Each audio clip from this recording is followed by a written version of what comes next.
क्योंकि जब आप बहुत छोटे होते हैं तो आप वो करते हैं जो आपके माता पिता कराते हैं, यही है ना। बाद में आपका शौक बन जाता है, बाद में आपका मन लगने लगता है।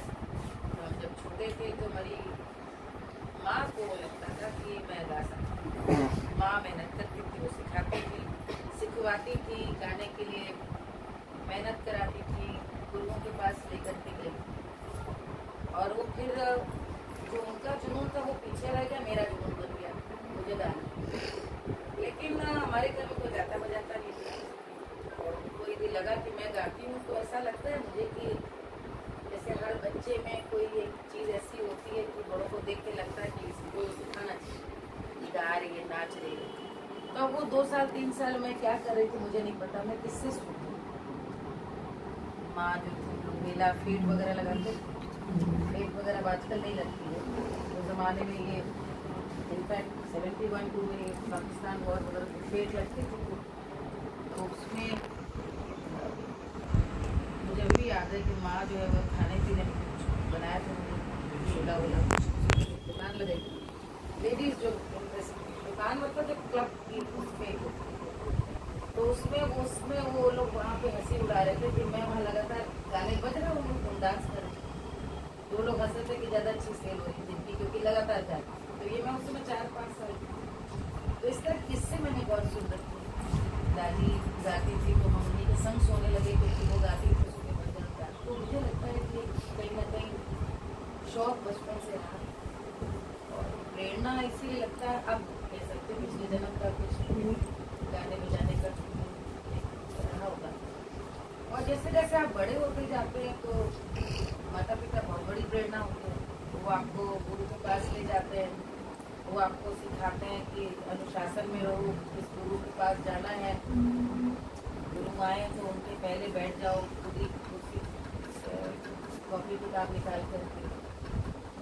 यदि हमारा भी मन करता था हम कभी कोई क्लास ना अटेंड करें, गुरु आते थे घर पे, 10 साल का बच्चा मन चला होता ही, तो उसमें पिताजी बहुत स्ट्रिक्ट थे, वो घर वोट करके कोई हमारे लिए। आजकल तो समय अलग ही था, पहले तो गुरु घर आ जाते थे, तो क्या गुरु घर आकर सिखाया होगा। और वो आए और हम कहें नहीं आज हमारा मन नहीं सीखेंगे, बचपना बहुत करते थे। तो वो प्रेरणा यही समझ लो कि ये हमारे यहाँ स्वीकार ही नहीं था माता पिता को, वो वापस नहीं जाएंगे। तो चाहे हम रोए चाहे धोए चाहे मन हो जाए, अब तो प्रेरणा पहला डिसिप्लिन का, अनुशासन का सीखना ही माता पिता का है, फिर गुरु का है। उसके बाद जीवन में जैसे जैसे आप बढ़ते चले जाते हैं तो आपको प्रेरणाएं मिलती रहती है। जैसे कि आप यहाँ जहाँ बैठे हैं, बहुत बड़ी प्रेरणा है। आज सोचो हम सब लोग इतने लोग इकट्ठा होकर बैठे हैं, और आज जितनी शिष्याएं हैं, जितने लोगों को सिखाया है अप्पा जी, वो सब जहाँ जहाँ पर उनकी पूजा कर रही हो। मैंने नहीं देखा भारतवर्ष में गुरु शिष्य परंपरा का इतना सुंदर जीवन कहीं नहीं।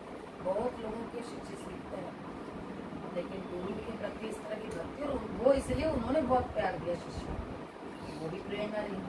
वो रही तो फिर हम लोग भी कोशिश करते हैं कि हम भी सिखाएं, क्योंकि उन्होंने हम लोग को सिखाया। हम लोग कोशिश करते हैं कि अपने छोटों को वही आदर दें जो उन्होंने। हम लोग कितने छोटे, कितने नासमझ, कितने नादान थे, लेकिन कितना वो आदर देते थे, कितनी बड़ी थी, हम लोग को बहुत रिस्पेक्ट देती थी। जबकि अब लगता है कि उनके सामने गा नहीं पाते थे, कितनी नादानी करते थे, लेकिन सीखता को तो प्रेरणा वो होती। तो लाइफ में आपको कोई बहुत छोटे हो, जो भी मन लग गया आपका करने, लेकिन घर से शुरुआत। माता पिता पहली प्रेरणा है, क्योंकि वो आपको ढालना शुरू करते। एक समय आता है बच्चे माता पिता के हाथ से निकल जाते हैं, कहते हैं ना बच्चे माँ बाप के हाथ से निकल गया बच्चा, ये नेगेटिव नहीं है। हाथ से निकलने का मतलब ये कि उसने अपनी राह चुनी है। अब ये जरूरी नहीं कि माता पिता कहें तभी वो पढ़ने बैठेगा, सीखेगा, उसको पता है उसको क्या करना है। लेकिन शुरुआत माता पिता। दूसरा कौन दूसरा? हाँ,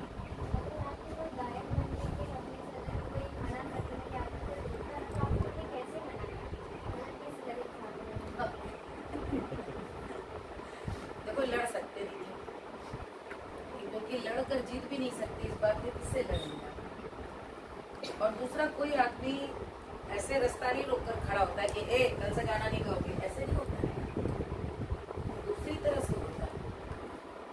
अभी आप बहुत छोटे उसको समझने के, लेकिन ये इसी तरह समझ लो कि क्या ज़रूरत है, क्यों करना है, अरे भाई बहुत मेहनत है, हम नहीं कर सकते हैं, अरे भैया रात रात भर चलना, अरे भैया वहाँ पर देखो इतना जाना, अरे भाई अरे भाई अरे भाई, ये जो अरे भाई है, ये थोड़ा उम्र जब बढ़ती है तब ये हो जाता है कि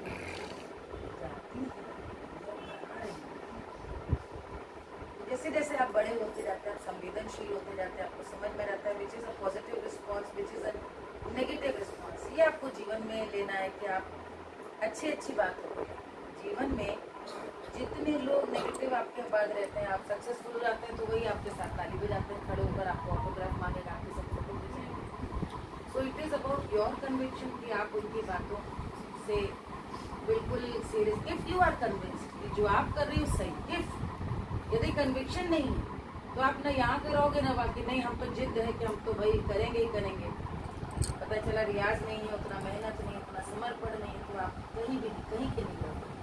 आपका यदि धर्म की तरह से आपने मान लिया यही करना है, और ये बात लड़की लड़के दोनों पे है।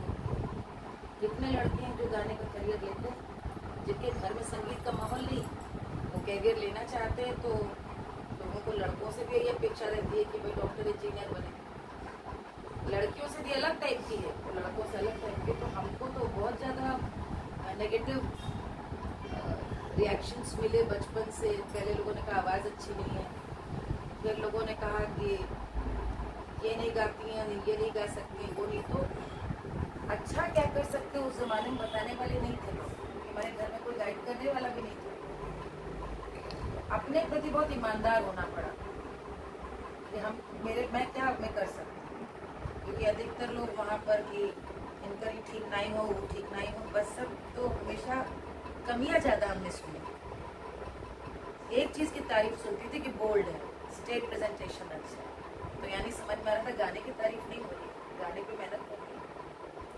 फिर धीरे धीरे समझ में आने लगा कि मेहनत यदि आप कर सकते हैं, जनता पसंद कर रही है।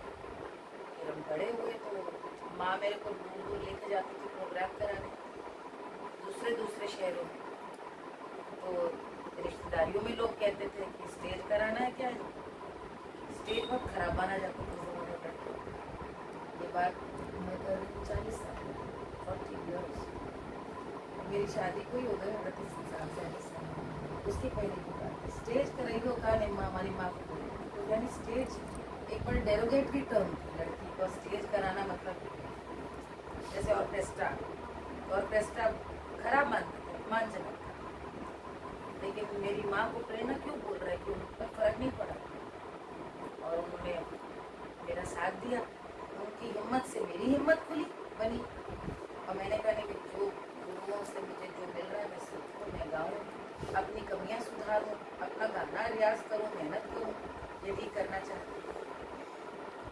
फिर धीरे धीरे जिंदगी भर आपको तो लोग रोकते रहते हैं, वो आप जान लो कि आप पढ़ना चाहो, कोई नौकरी करना चाहो, there are very few people who other than your parents and your guides, rest of the world is actually not bothered तुम क्या कर रहे हो। तुम यदि बताओ कुछ भी, सुनो भी, लड़कियाँ आपस से बात करती हैं, सुनो मैं ये कर रही हूँ, तो कहती है अच्छा तो ये कर ले, ठीक कर ले, कोई फर्क नहीं पड़ता किसी को। लेकिन हम लोग के टाइम पे बहुत बड़ी बात थी, लड़कियाँ यदि गा रही तो ग्रेस, गरिमा कैसे रहे उसको ही ध्यान रख करके हम लोगों ने किया। और जो फालतू लोग थे उनकी बात को उतना दिल पे नहीं, ऐसा नहीं बुरा नहीं लगता, but you have to learn to not take this seriously. लेकिन कुछ साल पहले तक होता रहा, लोग बोलते थे तो, लेकिन आप सीरियसली नहीं लेते। बहुत सुनते हम लोग, तो आज भी सुनते हैं, और सुनना तो हमेशा पड़ता, प्रधानमंत्री सुनते है कि नहीं, उनसे शक्तिशाली कौन है सर। लेकिन जिसको बोलना है अभी गौर चाहिए, कोई कह देगा कि बताओ जरा गौर करवा दी, मतलब ये एक आप स्वयं सोच करके देखिए कि ये पूरा एक कितना भी शक्तिशाली है समाज जो है,